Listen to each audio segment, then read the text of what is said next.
What is going on, YouTube? We are back with the Prez. Tuesday, second workout of the week. It is back day, our pull workout. We're going to be starting off with weighted pulls. Same way we started off last week's pull session. Last week I was doing 55-pound pull-ups, 4 sets of 6. Went really smooth, so I got 60 pounds on. We're just going to consistently add load right now until I, find a weight where it's a challenge, and I'll keep working at that. So 60 pounds right now, 4 sets of 6. 2 to 3 minute breaks in between each set right here. Let's go.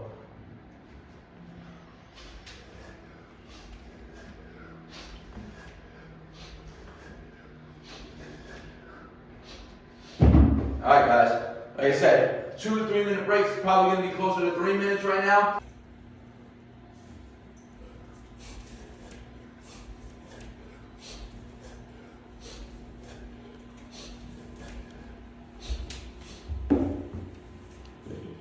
Alright guys, getting into the third set. We're taking 3 minute breaks here. Just because as the weight's going to get heavier over time, we're not trying to push endurance here either, right? We want to get a good muscle building signal. And initially I said I was going to stay at 55 pounds and do 3 sets of 8. But because I loaded up and went to 60 pounds again, 5-pound jump, it'll be more advantageous to me to take the 3 minute breaks. Better for muscle building. It's still not as high as a 5 minute break, so the heart rate gets elevated, it comes down, pretty much just gets a full recovery. Remember guys, movements like this, when we're doing heavy weighted sets, right, when the reps or the set itself is taking, less than 20 seconds, you're utilizing ATP and phosphocreatine, right? The energy system that your body is utilizing is the phosphagen energy system. And that's supplied by, again, ATP, adenosine triphosphate, and creatine, right? That's why supplementing with creatine, people say, oh, it makes you bigger and stronger. No, it gives you more supplemental creatine in the cells so you can pour more output into these sets, right? In turn, making you stronger,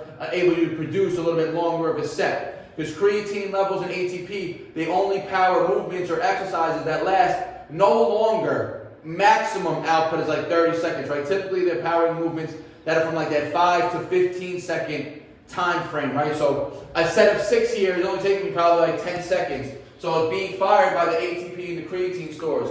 So to only take 2 minutes would be doing myself a disadvantage, right? So 3 minutes, letting the ATP stores fully recover, going into the sets fresh. Let's go, set 3 here.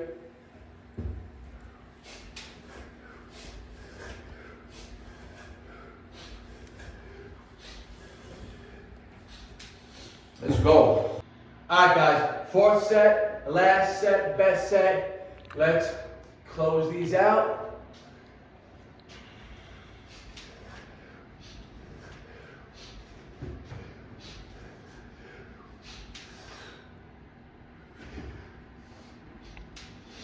Alright guys, 4 sets of 6 weighted pulls done. 60 pounds today. Remember, yesterday chest day, today back, tomorrow legs. Thursday off. Friday will be an upper body day. Typically Fridays is when I'm combining shoulders, chest, and handstands now, right? So like I said yesterday's video, my split is actually going to be now push, pull, legs. Today was pull, tomorrow legs. 1 day off. Then we'll hit upper, lower, right? So the second lower body day will technically always be that Sunday leg workout that I'm in the gym. And now Friday's workout or the second upper body workout after my day off after legs. That's when it's going to be more bar complexes, more body weight stuff, right? But again, if I start to feel like I need to put more effort in on the weighted pulls, weighted dips, I know I don't have to do it 2 times a week, right? My dip strength has always been top tier, and I don't need to train it 2 times a week to keep making progress. Pulls, it's never been as strong as my dip. So I may have to start putting in 2 weighted pull sessions a week. So that Friday workout or that Saturday workout when I'm on the upper body day, when I'm training shoulders, chest, and back all together, I may be throwing in more weighted pull-ups on that day, right? If I feel like I got to get better and better at the skill aspect of the weighted pull so I can keep getting stronger at it. So, like I said, today, full pull workout, all back day today. Let's keep moving. All right, guys, 4 sets of weighted pulls with the 60 pounds done. Like I said, it's going to be a full back pull workout today, right? Remember this, in order to get a complete back workout, you gotta do vertical and horizontal rowing. You hear me say that all the time, right? You gotta get vertical pulls and horizontal pulls, right? Train the width, train the thickness. But, so last week's back workout was very complete, right? We did a lot of rowing. We did single arm rowing, we did straight arm work. Today we're going to be more pull specific, but we're still going to get the horizontal work in. So now we've got 35 pounds strapped on. So now we're going to do more pull sets. We're going to pyramid down in weight and up in reps ideally. So now with the 35, we're going to go for 6+ reps here. Next set we'll drop down to 25, 15, 5, and so on. And we're going to keep pyramiding down with these pull sets here. So 35 pounds on.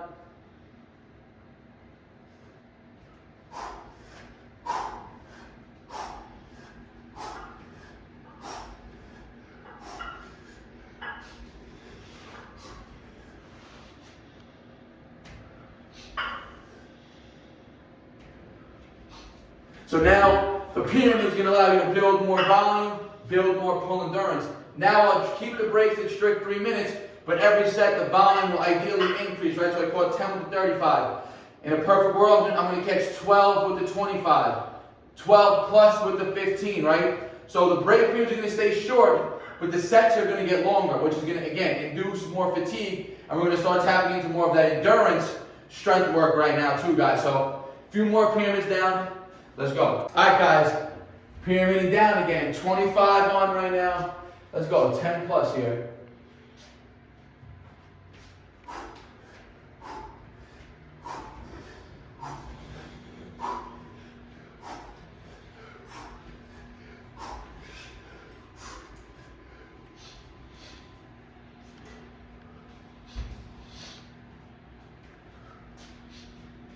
All right, like I said, in the perfect world, we're going to get 12. We caught the 12. Next set, we're dropping down to 15. We got to get more than 12 with the 15. Again, this is how you build that strength in the beginning of the routine. Muscle, because you're going to be putting on that 6 rep mark. It's going to be the perfect rep range for getting stronger and really inducing hypertrophy, right? Because it's on the low end of hypertrophy and on the upper end of strength. And then now, as we add volume, we really induce hypertrophy and get into that strength endurance. And I'm probably taking closer to 2.5 minute breaks, 2-minute breaks now in between these sets. Let's go. All right, guys, 15 pounds strapped on. Let's try to get a 15 clip here.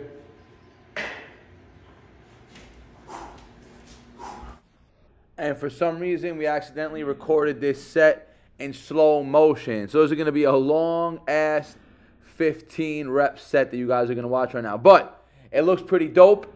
And the only thing that gets messed up about this clip right now being in slow motion is at the end, the talking. So I may end up just cutting out all the talking depending on how it sounds, right? But the 15 reps here, you can see, guys, look at when it's slowed down like this, you can see the nice technique, perfect form, chin over every repetition. It actually looks pretty damn insane catching it from this angle. So props to my pops for catching it like this accidentally.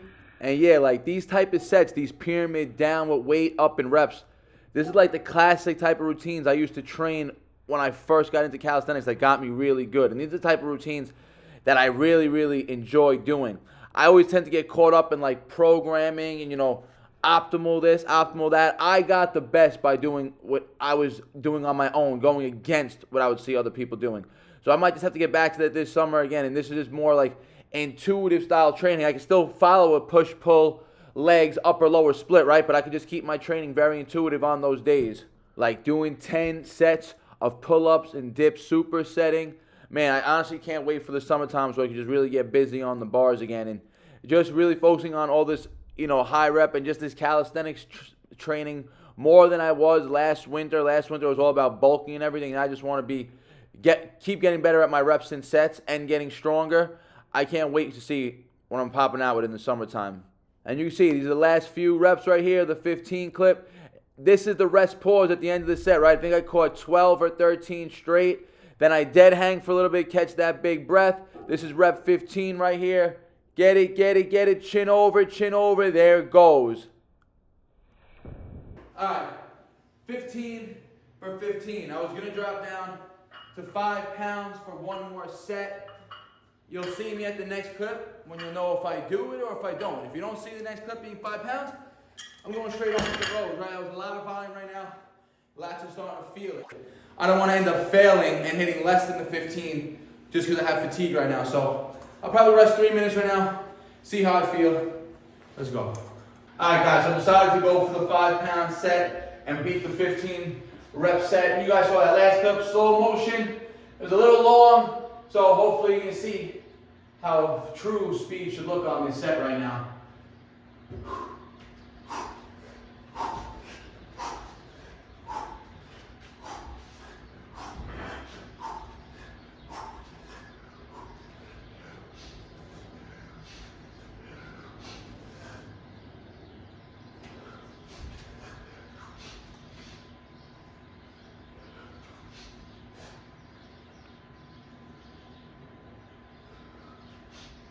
All right, 16. We beat the 15 rep volume, which is all we need to do, right? So we did 4 weighted pull sets at 60 pounds. We did 35, 25, 15, 5. So 8 total weighted pull sets with all of them increasing volume as the sets went on. We're going to finish off with, so it's going to be a 2 exercise back routine. So we're going to call this a minimalist pull workout for big gains right now. So we're going to end with a horizontal calisthenic movement. See you there, let's go. All right guys, vertical pull work, you're done like I said. We gotta get the horizontal reps in. So, I'm gonna go into a tucked body weight ring row. I'm undecided, I'm gonna decide how in the set if I'm gonna be doing iso holds or repetitions, right? But these are gonna be more of an advanced rowing variation. Feet are gonna be off the floor, again, we're gonna be in that half leg or that tucked body position. So it's gonna be a lot of stress on the pulling muscles here, a lot of stress on the back, a lot of tension. So start.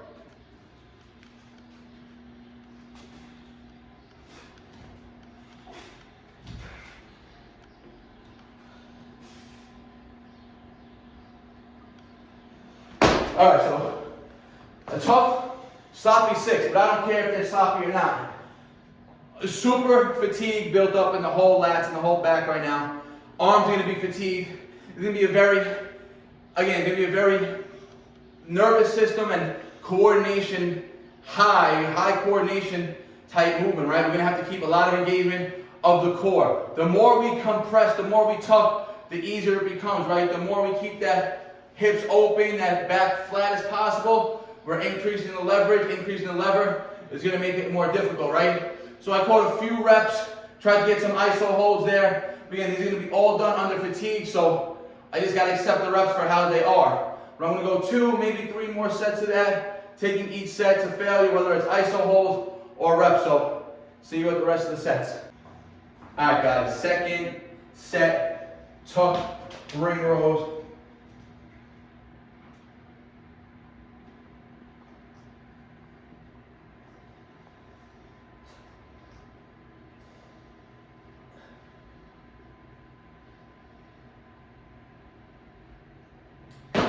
A little bit of a cleaner set right there. Took a nice 3-minute break, and you can see, only catching 6 reps.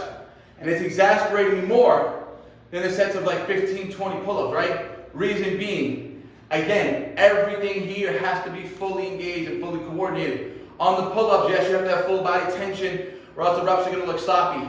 But it's easy for you to keep your body tense when you have gravity working with you. Here, to keep your body tense when you have gravity working against you to make your body collapse, you're really fighting all those external forces to stay tucked, to maintain that iso hold with the tuck the whole time, right? That's where the tension comes in. That's where the stress, and that's where that benefits of calisthenic full body tension comes in. Probably hit 2 more sets of that to finish off the routine. Let's go. All right, guys, 3rd set here. Feeling the fatigue OD right now in the whole back.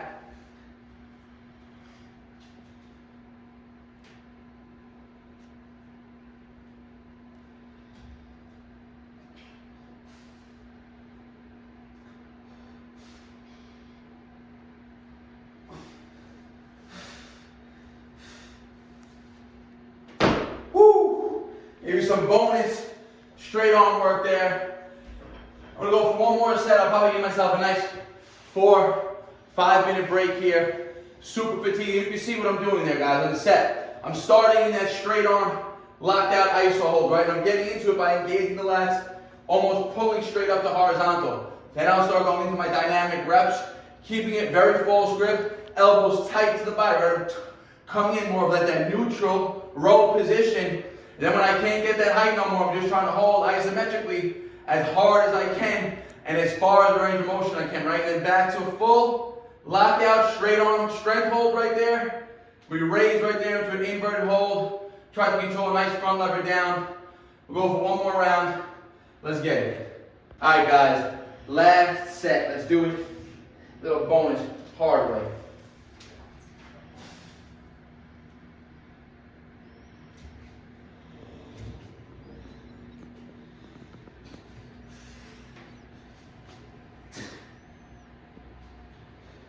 I got nothing left after that, guys. I tried going, from a range support into a controlled straight arm negative, and that negative right there literally took all the life out of my left. I had nothing left to give. I tried my best on that set, but that's how you take a muscle to failure. And that's a good judgment or a good feeling to feel to know, okay, if you do any more and keep trying to push it, you may end up hurting yourself, overtraining, or setting yourself back, right? You gotta know there's a limit between volume and intensity, right? The pulls, the intensity was high to start, and then as the volume went up, the intensity kept going down, right? Meaning the load kept going lower, getting lighter and lighter as the reps went up. Here on the ring rows, the intensity stayed the same, right? My body weight was my body weight for all 4 sets. I just kept inducing more and more fatigue, set after set after set, and by that 4th set, going into that negatives always require the most control, or they cause the most muscle damage, all that eccentric loading. Again, doing any more after this right now will be counterproductive to my training and my goals. So, I hope you guys enjoyed this back routine, very minimalist style, but very effective, right? It was probably about an hour's worth of back work. 8 weighted pull sets, 4 ring sets, decent 2 to 3 minute breaks between everything right here, guys. Really working on strength, hypertrophy, and strength endurance. All calisthenic skill work here and just basic calisthenic stuff, guys. So if you have a question or comment, like always, leave in the comment section. Like I said in every video now, if you guys want to make progress, you can go back a month and follow week after week after week my workouts. Follow them to the T, and I guarantee you, you're going to see gains, you're going to get stronger, because I always have progressive overload built into the routine, guys. Like I said, if you have a question or comment, leave in the comment section. I'll always get back to you guys. Like the video, it helps your algorithm out. Share it with your friends and your family. Subscribe yet if you're not subscribing, guys. It helps the channel. Let's keep growing this year, 2025. And I really want you guys to leave comments. Let me know what routine you want to see. Let me know in the comment section what you want me to bring next to you guys. And I'll start. And again, I've been bringing 2 to 3 videos a week minimum right now. So I hope you guys are enjoying the constant drops here. Like always, guys, I appreciate all the support. Peace out. BARNATURALS. No sad story, I ain't here for a symphony, no sympathy. When I was on the bench, you wouldn't sit with me. Now I'm on the court and I'm balling, my time's coming.